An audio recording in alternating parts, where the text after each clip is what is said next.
Hello everyone, welcome to Sundays with Saul, and today I'm going to be talking about the world as a more conscious place. There is a section from the opening comments to the Access Consciousness Foundation manual. It's just a little snippet, and I just wanted to read it for you because it inspires me every time I read it. And I'll also talk a little bit about the world as a more conscious place from my point of view. So hope you enjoy.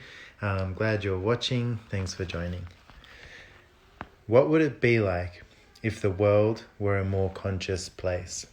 Would the devastation, wars, and difficulties that are going on now continue to exist? In the face of consciousness, these things cannot exist.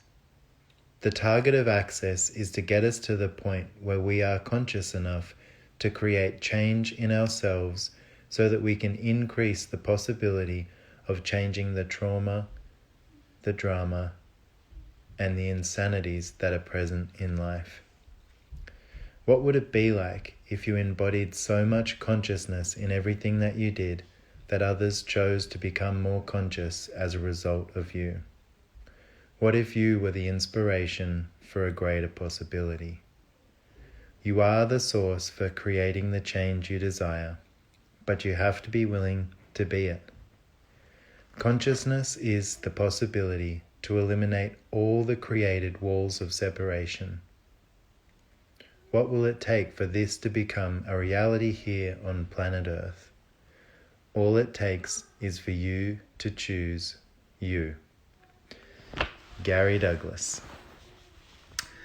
So it's a pretty amazing little passage, and it's so great to have that at the beginning of the foundation manual. It's such a nice introduction to access consciousness, to choosing for you. And the thing that I think a lot of people have the idea with creating the world as a more conscious place, it's like that the point of view that it has to be about everyone getting the right way to do something or everyone coming along for the same ride. But the thing is, it's like, have you noticed that the more that you choose consciousness for you, the more that other people have those choices available to choose it for them? And it shows up in different ways. Like, I know in my life, the more that I choose to be aware, the more that I choose to be present, the more that I choose to allow consciousness into my life, I start to see how it permeates into not just my world, but other people's worlds around me as well. And so what could you choose today to allow a more conscious world right away for you and everyone that you're connected to? That's the other thing as well, is like we often look at, who do we have to fight against, or what do we have to, fight for in order to create more consciousness, when sometimes it's like just making a different choice, or, not aligning and agreeing, or resisting and reacting to something. Sometimes it's actually the choice that comes with the most ease. It never shows up how we think it will.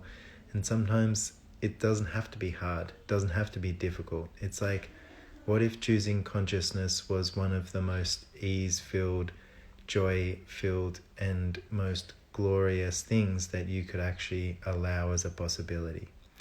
I know, for me, my whole life has changed since I embarked on this adventure and this journey into more and more consciousness. And it's not always comfortable, but I am always, growing and expanding and learning more. And I know, for a lot of you, it's like if you've started to use the tools of access consciousness, they really work because they're pragmatic, they're easy to use, and it's like you can start to see the results in your life as you apply it, which is very cool. So just a little chat here today about creating the world as a more conscious place. I hope it contributed to you. I would recommend, wherever you are, go get to a bars class, take a foundation class. What's the worst that could happen? And it's like, I guess it could be the beginning of the start of your life changing completely. And, just give it a shot. Why not? You've got nothing to lose.